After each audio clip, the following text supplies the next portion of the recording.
দেশ জুড়ে মাদক ভয়ঙ্কর থাবা বিস্তার করছে। শুধু শহর নয়, প্রত্যন্ত গ্রামেও অবাধে চলছে মাদক ব্যবসা। হাত বাড়ালে পাওয়া যাচ্ছে সব ধরনের মাদক। ফোন করলেই বাসায় চলে আসছে এসব মরণ নেশা। এই নেশার ফাঁদে পড়ে প্রতিনিয়ত ঘটছে অঘটন। তেমনি একটি অবিশ্বাস্য ঘটনা ঘটিয়েছেন মাদকাসক্ত এক ব্যক্তি। মাদকাসক্ত এক দুলাভাইয়ের হাতে স্কুল ছাত্র খুনের ভয়াবহ ঘটনা ঘটেছে ভৈরবের মানিকদি নয়াহাটি গ্রামে। পারিবারিক কলহের জেরে দুলাভাইয়ের হাতে স্কুল ছাত্র রাকিব নামের 14 বছরের এক বালক খুন হয়েছে। সম্পর্কে রাকিব তার শ্যালক ছিল। আরেক শ্যালক জিসানও আহত হয়েছেন। ঘটনার পর পুলিশ ঘাতক ফারুক ও তার মাকে গ্রেফতার করেছে। এ ঘটনায় এলাকায় শোকের ছায়া নেমে এসেছে। ভৈরব থানার পরিদর্শক মোহাম্মদ আবু তালেব জানান, ঘাতক ফারুক মাদকাসক্ত বলে স্থানীয় লোকজন জানিয়েছেন।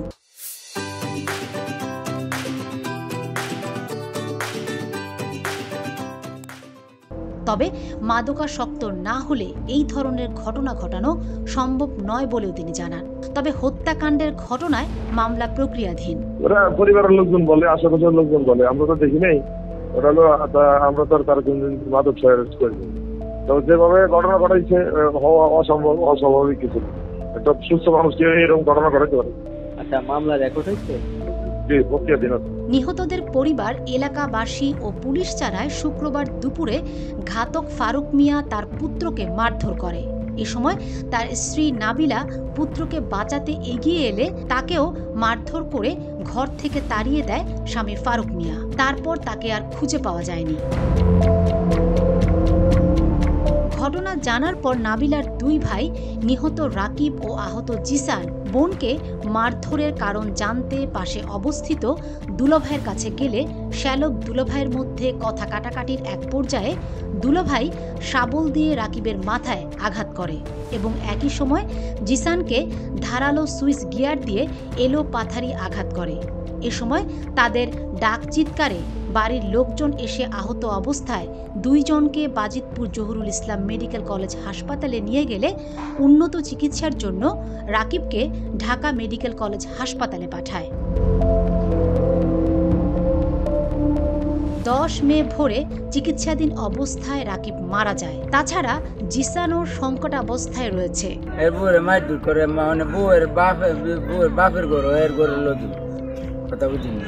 বাপে মা তো সবসময় উনে ওই বাইন তো সবসময় উনতাছে।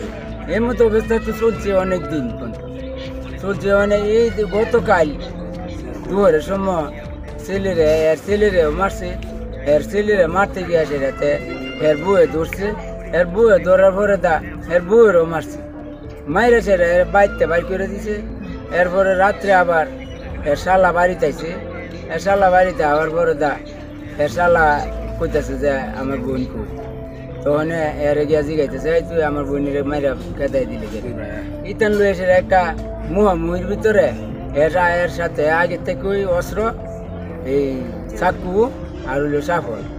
তো এমনি এজন কাছে আইতেছে, তো উনি সাফল দা বাড়ি মারছে একটারে, আর একটারে চাকু দা পুষ মারছে পেটে নিয়ে। 2-3টা পুষ মারছে। পুষ মারার পরে মানুষ তো রাতের বেলা না ঘুমাই গেছি প্রায় মানুষ। এরপরে অনেক মানুষ বাইরে আইসে পরে মনে করুন আমিও বাইরেছি। বাইরে এসে পরে মনে করুন ইতানটা দিয়ে ফ্লাড হয়ে গেছি। পরে ইতানটা লয়ে আসে মেডিকেল গেছি বাগলপুর মেডিকেল নিয়ে আসার পরে মনে হয় একটারে ভর্তি করছে, আরেকটারে ভর্তি করে না। পরে এটারে ঢাকা মেডিকেল রেফার করছে।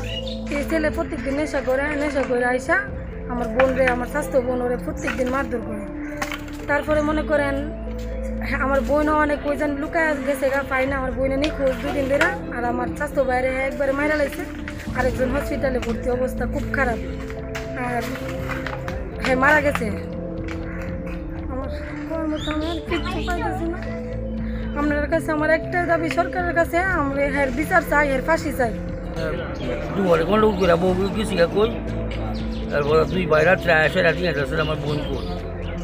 সেটা নিয়ে তরগতি করতে করতে এক পর্যায়ে গিয়ে আসলে এই ফারুকে রাকিবের সাবল দেওয়া নিয়ে মারছে। মায়ের আসে বড়রা গেছে আটকাইতো তখন বড়রা মানে কি কই দেয় সুইচ গিয়ার দিয়া ফুসাই রয়েছে কই 3-4টা পুষ মারছে এটুকু বললাম সকালে উঠছি আমরা। এর মধ্যে মারা গেছে কেউ? এর মধ্যে একজন মারা গেছে। এক গবেষণায় দেখা গেছে মাদকের সাথে অপরাধ ও অপরাধীদের একটি ঘনিষ্ঠ যোগসূত্র রয়েছে। আমাদের দেশে প্রচলিত মাদক দ্রব্যের মধ্যে ইয়াবা, গাঁজা, ফেন্সিডিল, মদ, আফিম, হেরোইন, কোকেন, প্যাথিডিন, বিভিন্ন ধরনের ঘুমের ওষুধ, এমনকি জুতার আঠাও রয়েছে। এসব ভয়ানক নেশা জাতীয় দ্রব্য সমাজের রন্ধ্রে রন্ধ্রে ছড়িয়ে গেছে, যার ফলে ছিনতাই, চুরি, ডাকাতি, লুণ্ঠন, রাহাজানি, ধর্ষণ, হত্যা, পতিতাবৃত্তি, অপহরণ, মুক্তিপণ আদায়, চাঁদাবাজি ইত্যাদি জঘন্য অপকর্ম সংঘটিত হচ্ছে মাদকের দ্বারা। আর মাদক কেনাবেচা করে অর্থ পাচারের দিক থেকে বাংলাদেশের অবস্থান বিশ্বে পঞ্চম। আর এখনই সময় মাদকের ভয়াবহতার হাত থেকে সমাজ, পরিবার এবং রাষ্ট্রকে সচেতন করা এবং মাদক থেকে মুক্ত করা। চলুন সবাই একসাথে কাজ করি আর মাদক মুক্ত বাংলাদেশ করি। Fatema Shilu, GTV news.